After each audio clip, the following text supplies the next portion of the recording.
Hello and welcome to the Cryptocurrency News Channel. It's Sunday night, Monday morning, so we're going to do a fun video. We're going to compare the top cryptos and some others that we like to NBA players. Who would they be? Now I'm going to explain my reasoning. Now it's like when I say if I say LeBron, it doesn't mean like they're like the best coin right now. There's certain aspects of the coin that's kind of like the player. So I'll explain. So let's go down the list first. First of all, BTC is like George Mikan. For those of you that don't know who George Mikan is, he got drafted in the 40s and he was part of NBA's 50 best players all time on the 50th anniversary. He was a giant at 6'8" during his playing time in the 40s, and no one could stop him. They actually had to change the NBA rules because of George Mikan. Now, I don't think he was all that athletic, and in today's NBA, I don't think he would actually be all that good. But back then, he was revolutionary. Just like Bitcoin, when it was created, was one of the first. It was revolutionary. But if you took Bitcoin technology and created a coin today off of it, it probably wouldn't do too well. So that's why it's George Mikan. ETH is like Bill Russell. A lot of victories, a lot of championships, a lot of apps still run on ETH. It is probably still like the one of the most used blockchains out there. And there's a lot of heavy projects running on all DeFi runs on it, and all the layer 2 solutions are built on it. So it's like, it's old school, it still has a lot of usage. It still probably has the most championships out of any coin, Bill Russell, but probably not the fastest or most athletic compared to today's players, which is why ETH is a bit slow and it needs to revamp into 2.0, which could make it more like Joel Embiid, I guess, something like of the more today type power forward or center, more mobile, and more modern rather than Bill Russell, more athletic as well. I guess if Bill Russell had the training that like the NBA players did today, he would be pretty athletic too. But ETH, old school, great Bill Russell. ADA, Cardano is kind of a newer coin that just arose in 2017, right before the last pump. And I would say it's more like Zion Williamson. Now, why is that? Because it's actually, the price has done great. It's ascended way, way up in the ranking. And the thing is, but it still hasn't gotten projects on it yet. Not on the mainnet yet. Just like Zion's won a bunch of games and he has really good stats, but he actually hasn't gotten into the playoffs yet. So we need a couple of things to build on those smart contracts and a couple of programs to run on ADA, just like Zion actually needs to drag his crappy team into the playoffs and actually do something there. So it has tons of potential, just tons of potential, but hasn't quite achieved that level yet because it doesn't have any projects. Just like Zion hasn't achieved that level yet because he hasn't had any playoff games and he has no playoff wins. XRP is like Andrew Wiggins. Now, he came into the NBA with all the hype. I think he was probably the most hyped prospect since LeBron James, up to his point anyways. And he actually started off really well. He won Rookie of the Year. Just like XRP, during that first altcoin pump in 2017. I'm not going to count the pumps before 2017 because there weren't that many altcoins. But 2017 had a lot of altcoins, and XRP was one of the highest pumpers in that altcoin pump. But since then, kind of has tapered off and has just become a solid role player.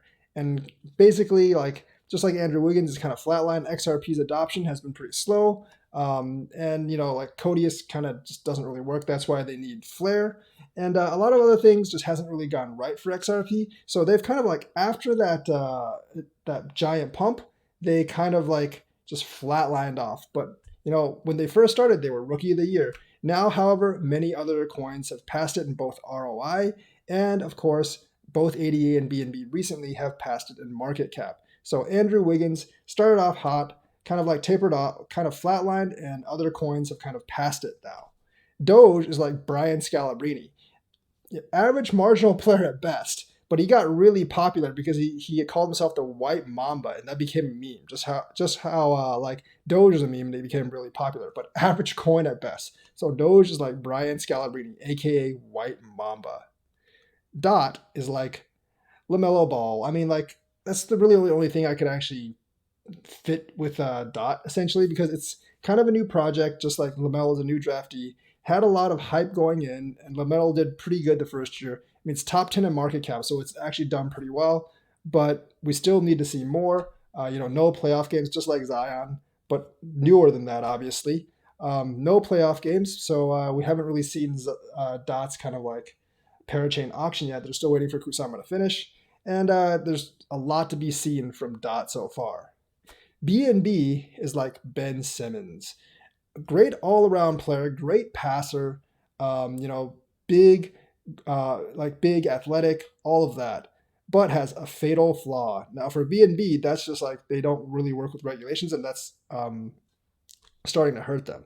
With Ben Simmons, is he can't shoot to save his life, and that's really, really starting to hurt him. So both really great, sound solid, but with one or more fatal flaws, both BNB and Ben Simmons. Uniswap is like Russell Westbrook. It does like everything. Like basically any DeFi coin needs to go through Uniswap, just like, Russell Westbrook does everything on the team, but it's not very efficient right now because it isn't on layer 2. And just like Russell Westbrook, he's not really that efficient of a scorer. And he might actually be more efficient now since he's joining LeBron James on the Lakers, and he might start winning, just like Uniswap, once it gets onto Optimism, might start doing the same. So that's like Russell Westbrook.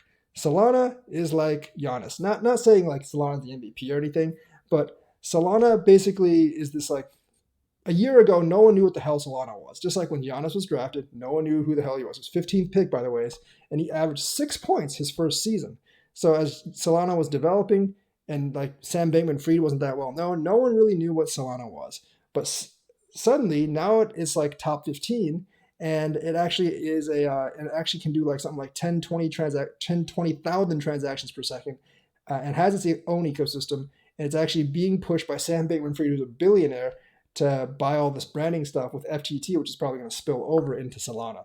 So all of a sudden, basically just pops out. No one really knew what it was when it started. Kind of like Giannis. He obviously hasn't quite achieved Giannis' status yet, but hopefully it's getting there. VeChain is like Darko Miličić. Doesn't really have too much of a role in crypto. Was pretty hyped because he got drafted second, but really doesn't have a role. So that's kind of VeChain.